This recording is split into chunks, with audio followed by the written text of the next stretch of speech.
औज़ुबिल्लाहिमिनश्शैतानिर्रजीम बिस्मिल्लाहिर्रहमानिर्रहीम। नाज़रीन इकराम अस्सलाम वालेकुम, मैं हूं नौमान अहमद और आप देख रहे हैं उर्दू इन्फोवॉर्स। नाज़रीन 28 अक्टूबर 1943 का दिन था।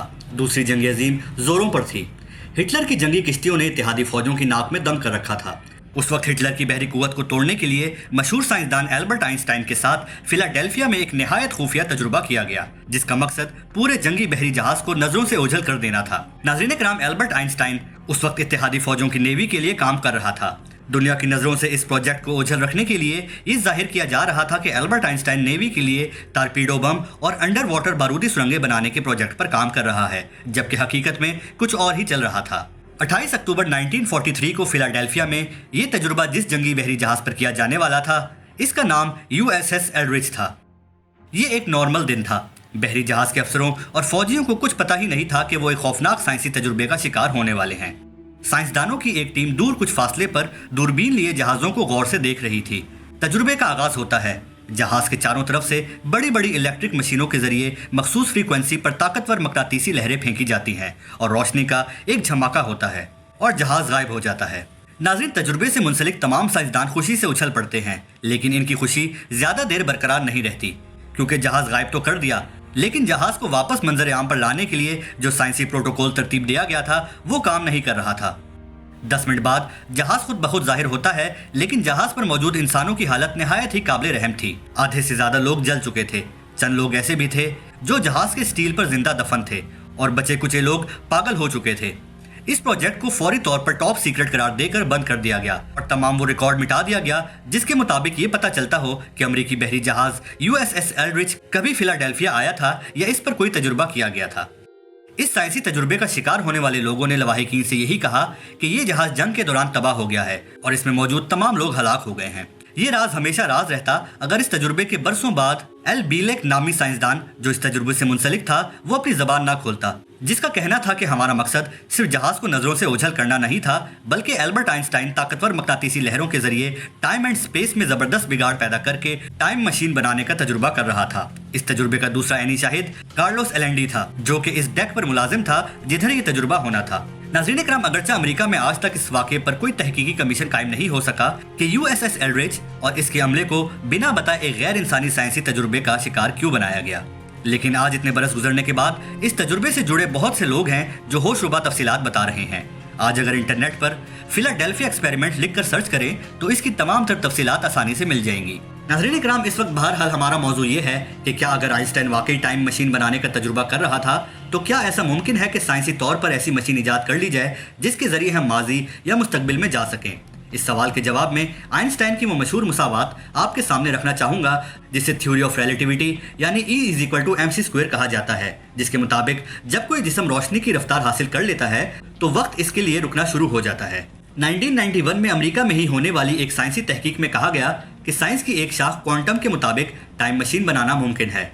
कैम्ब्रिज यूनिवर्सिटी के प्रोफेसर डॉक्टर ल्यूक बुचर ने कहा कि अगर हम टाइम एंड स्पेस में एक वर्म होल पैदा करने में कामयाब हो जाते हैं तो इसके जरिए माजी या मुस्तकबिल में जाया जा सकता है। इस बात को सादा जबान में यूं समझ लें कि जो वक्त गुजर रहा है या गुजर चुका है या मुस्तकबिल में आएगा, इसे टाइम एंड स्पेस कहा जाता है।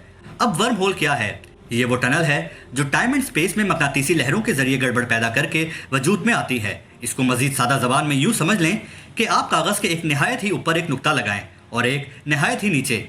जो ऊपर वाला नुक्ता है इसको आप 1885 समझ लें और जो नीचे वाला नुक्ता है इसको आप 2021 समझ लें। इन दोनों नुक्तों के दरमियान जो फासला है वो टाइम एंड स्पेस का है, यानी बरसों का वक्त है जो गुजर चुका है। अब अगर कोई शख्स 2021 से 1885 में जाना चाहता है तो वो क्या करेगा? अगर आप इस कागज को दरमियान से पकड़कर फोल्ड कर दें तो दोनों नुकात एक दूसरे के करीब आ जाएंगे, मतलब 1885 जो है वो 2021 के करीब आ जाएगा। ये जो कागज को दरमियान से फोल्ड किया है ये वो गड़बड़ है जो आपने टाइम एंड स्पेस में पैदा कर दी है। नाज़रीन इकराम, इसका नतीजा क्या हुआ? इसका नतीजा ये हुआ कि 1885 और 2021 के दरमियान एक शॉर्टकट रास्ता बन गया और यही रास्ता वर्म होल कहलाता है। ये दरअसल टाइम मशीन का वो क्वांटम असूल है जो हिसाबी किताबी अंदाज में तो आसानी से समझ आता है, लेकिन फिलहाल हकीकी जिंदगी में इसका इतलाक काफी मुश्किल नजर आ रहा है। लेकिन यह हकीकत है कि दूसरी जंग अजीम में ऐसे तजुर्बात खुफिया तौर पर किए गए जिनका मकसद टाइम एंड स्पेस में बिगाड़ पैदा करके टाइम मशीन बनाना था। नाज़रीन, डाई क्लॉक हिटलर का वो खुफिया प्रोजेक्ट था जिसकी इत्तला इत्तेहादी सीक्रेट एजेंसियों को मिली तो एल्बर्ट आइंस्टाइन को फिलाडेल्फिया एक्सपेरिमेंट करना पड़ा। नाज़रीन कराम, डाई क्लॉक के बारे में पहली बार इंकशाफ 2000 में दूसरी जंग अजीम के मिलिट्री राजों से पर्दा उठाने वाले पोलैंड के सहाफ़ी आइगोर विटोस्की और इसके बाद निक कुक ने किया। आज अगर हम इंटरनेट पर डाई ग्लॉक लिखकर सर्च करें तो इसके बारे में बहुत सी तफसीलात मंजर आम पर आ चुकी हैं। कहा जाता है कि डाई ग्लॉक का मकसद नाजी फौजों के किसी भी यूनिट के गिर्द ऐसा एनर्जी बबल पैदा करना था जो टाइम एंड स्पेस को खराब कर दे और नाजी फौजी चंद घंटे आगे मुस्तकबिल या चंद घंटे पीछे माजी में जा सकें। डाई ग्लॉक के लिए किसी खुफिया मकाम पर जेर जमीन बहुत बड़ी टनल बनाई गई थी जिसमें हिटलर के खुफिया साइंसदान दिन रात इस पर काम करते थे। इनका मकसद डाई ग्लॉक के जरिए 100 मिलियन वॉट बिजली का ऐसा मकनातीसी बबल पैदा करना था जो टाइम एंड स्पेस में मतलूबा गड़बड़ पैदा कर सके। कहा जाता है कि ये मशीन अभी तकमील के मराहिल में थी कि इत्तेहादी फौजों ने जर्मनी का मुहासरा कर लिया।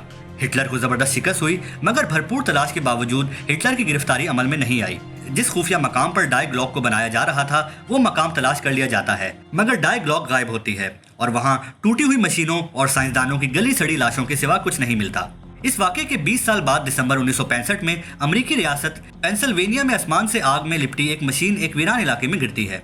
आज भी अगर इंटरनेट से उस वक्त के पेंसिल्वेनिया के दिसंबर 1965 के लोकल अखबारात निकालें तो इस पुरस्कार हादसे की खबरें मिल जाएंगी।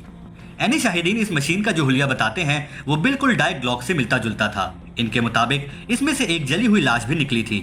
वाक़े के कुछ देर बाद CIA ने इस इलाके को घेरे में ले लिया और मशीन के टुकड़े और जली हुई लाश ट्रक में डालकर ले गए। हैरत अंगेज तौर पर इस वाक़े को भी टॉप सीक्रेट करार देकर इसके बारे में कोई तफसील मंजर आम पर नहीं आया, लेकिन कड़ियों से कड़ियां मिलाने वाले सहाफ़ियों का कहना है कि ये दरअसल डाई ग्लॉक ही थी जिसके जरिए हिटलर ने 20 साल मुस्तकबिल में आने की कोशिश की, लेकिन वर्म होल के अंदर बर्की लहरों की शिद्दत ने इसको जलाकर राख कर दिया और वो अपनी मशीन के साथ तबाह हो गया। हो सकता है कि आज भी किसी खुफिया जगह पर टाइम मशीन बनाने के तजुर्बात किए जा रहे हों, लेकिन साइंस चाहे जितनी मर्जी तरक्की कर ले, एक बात बहरहाल आया है कि इंसान कुदरत के सामने बेबस है। लिहाजा इंसान को चाहिए कि साइंसी इजादात को दुनिया को बर्बाद करने के बजाय फलाह के फैलाव में इस्तेमाल करे। नाज़रीन कराम, उम्मीद करता हूँ कि आपको ये दिलचस्प मालूमात ज़रूर पसंद आई होंगी। अगर आपको ये वीडियो पसंद आई है तो इस वीडियो को लाइक कीजिए, अपने दोस्तों के साथ शेयर कीजिए। अगर कोई सवालात हैं तो कमेंट्स में ज़रूर पूछिएगा और जाने से पहले हमारे चैनल को ज़रूर सब्सक्राइब कीजिए और साथ बने बेल के आइकन को दबाना ना भूलिएगा। मिलते हैं फिर किसी और वीडियो में, तब तक अपना और अपने घर वालों का ख्याल रखिएगा। अल्लाह हाफिज़।